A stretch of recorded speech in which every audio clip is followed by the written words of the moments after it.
제가 이제 필드 레슨을 요즘 정말 많이 갔었는데 일반인 분들이 어프로치 할 때 제일 많이 나오는 게 이거더라고요. 그래서 이렇게 깠어.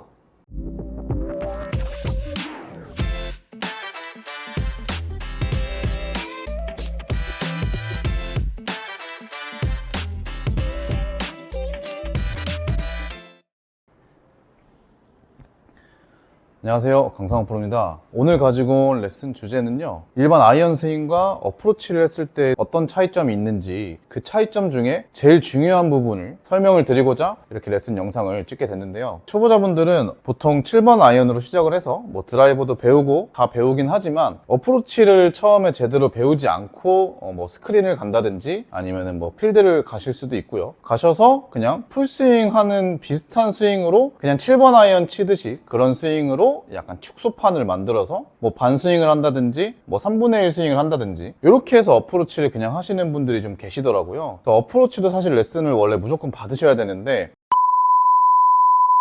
이 스윙 개념이 조금 달라요. 스윙 메커니즘이 좀 다르기 때문에 어프로치도 따로 스윙을 배우셔야 되고, 나가시기 전에 저는 꼭 이 어프로치 레슨 영상을 보시거나 어프로치 레슨을 꼭 받고 가서 제대로 된 어프로치 스윙으로 어프로치를 하시길 바라고요. 그래서 아이언과 어프로치 스윙 어떤 게 다르냐, 어프로치 기본 자세는 제가 다른 영상에 이미 올려놨기 때문에 오늘은 스윙을 했을 때 이 아이언과 어프로치 스윙이 어떤 차이점이 있는지, 그 중에서도 제일 많이 실수를 하시거나 그냥 간과하시고 아이언처럼 스윙을 해버리시는 그 부분에 대해서 그 차이점을 가지고 와봤고, 그걸 왜 그렇게 다르게 해야 되는지도 설명을 조금 이따 해드릴 거고요. 일단 아이언과 어프로치의 제일 큰, 이 스윙에 있어서 제일 큰 다른 점은, 어프로치 같은 경우에는 우리가 백스윙을 가서 코킹도 하고 다른 것도 다 비슷해요. 이제 스윙이 남은 거리에 따라서 어드레스 좁아지고 스윙도 작아지고, 그리고 거리가 좀 멀어지면 스탠스도 좀 넓어지고 또 스윙도 좀 커질 텐데, 백스윙은 거의 7번과 비슷해요. 비슷하지만 제일 중요한 점은 백스윙을 갔다가 다운스윙으로 내려왔을 때 공을 7번 아이언 같은 경우에는 보통은 내려왔을 때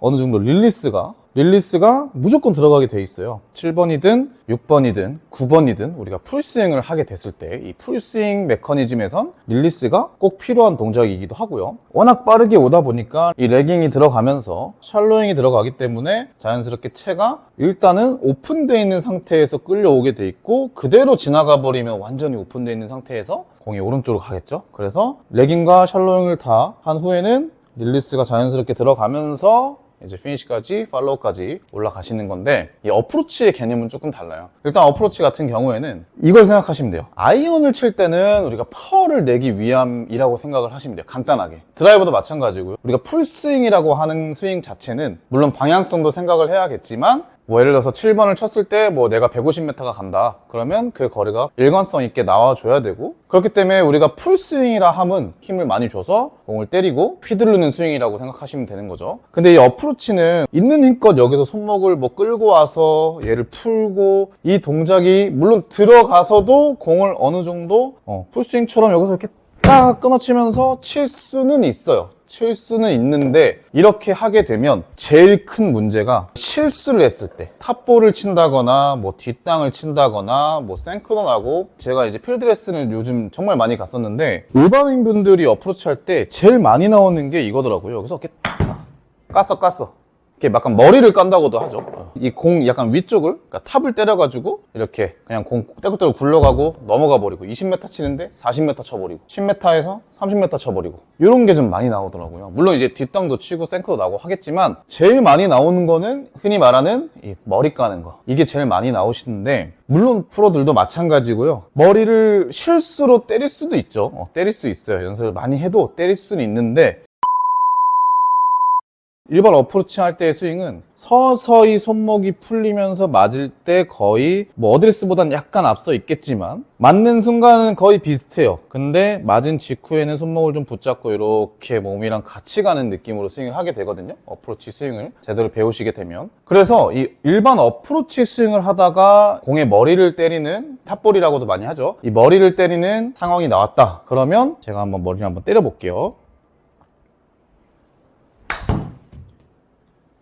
조금 괜찮다는 거예요. 물론 이것도 저만큼 보내려고 친 건 아니지만 그래도 괜찮다는 거예요.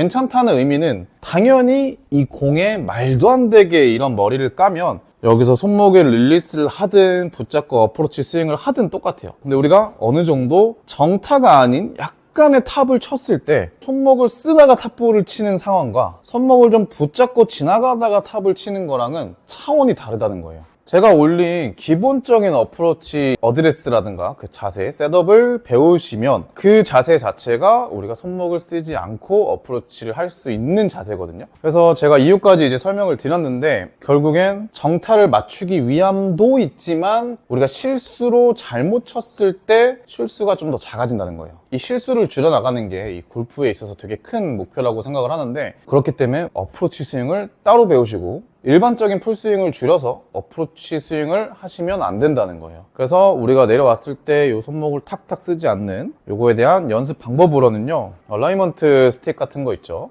이 스틱을 한 반 정도? 이 스틱이랑 그립을 같이 잡으시는데 크게 무리 없을 거예요. 이 스틱이 보통 얇아가지고 골프채랑 이 스틱이랑 그립을 같이 잡아주시고 그렇게 되면 얘가 어프로치 어드레스를 하게 되면 달랑말랑 요 옆구리에 왼쪽 옆구리에 달랑말랑 있을 텐데 공을 치는데 제가 손목을 여기서 딱 쓰게 되면 이 스틱이 제 옆구리를 딱 때려요. 손목을 쓰면 탁, 그렇죠?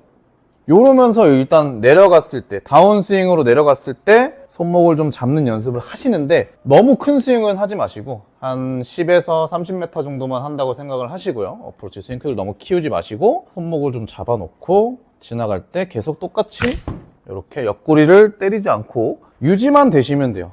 이 연습을 하실 때 좀 주의하실 점은 가다가 얘가 닿지 않으려고 핸드퍼스를 너무 많이 하시는 분들이 있어요. 이렇게 멀어지게. 이건 당연히 안 닿죠. 당연히 닿진 않는데 이렇게 되면 채가 또 뒤로 돌아내려고 채도 오픈되고 이런 경우가 많기 때문에 이 손과 몸의 간격은 유지를 하면서 멀어지면 안 되고요. 손과 몸의 간격은 유지를 하면서 지나간다고 생각하시면 돼요. 이 간격이 유지가 되면서 뒤에 있는 스틱은 내 옆구리에 닿지 않게끔. 그러면 이 채와 손과 내 배꼽이 거의 같은 방향을 보고 같이 돌아가는 느낌이거든요. 이렇게 연습을 하시면 어프로치 임팩트 이후에 이 동작들이 좋아지면서 흔히 말하는 머리 까는 탑볼 치는 그런 어프로치를 했을 때도 실수가 많이 줄어드실 겁니다. 오늘 영상은 여기까지고요. 오늘도 시청해 주셔서 감사합니다.